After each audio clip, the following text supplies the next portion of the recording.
those of you that are familiar with the Tablighi culture may know of Haji Abdul Wahab Saab. He's the great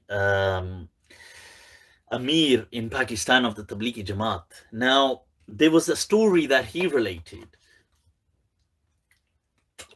where he mentioned that he said, he met a person once. He was riding a train, and it was a long journey. It was going to be like an 11-hour trip or something.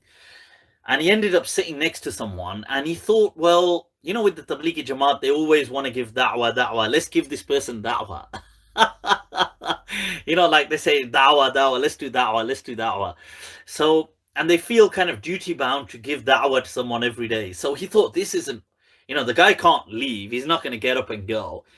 So this is an opportunity to preach. So he thought, look, how do I open, because if I just start preaching, the guy might just say to me, look, listen, excuse me, if you don't mind, I just like my peace and quiet.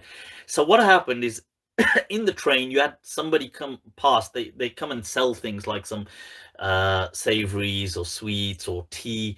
So he bought himself a cup of tea, and he bought this guy a cup of tea. He said, oh, can I have 2 cups of tea, please? And he handed one to him. The guy said, oh, well, thanks. And he said, I used that opportunity to preach. So he said, I preached to him for an entire, something like 9 hours.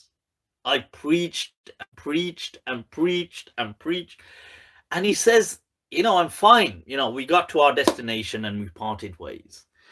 He says, as it happened, years later, I bumped into that individual.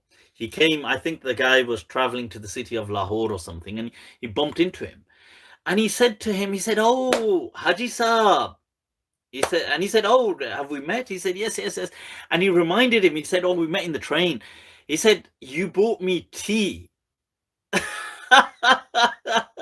And Haji Abdul Wahab Saab, when he was retelling the story, he said, I preached to this guy for 9 hours and he couldn't remember a damn word that I'd said, but he remembered that I brought him some tea. That I bought tea for him, he remembered that. You see, because the human element, people, that's what people remember.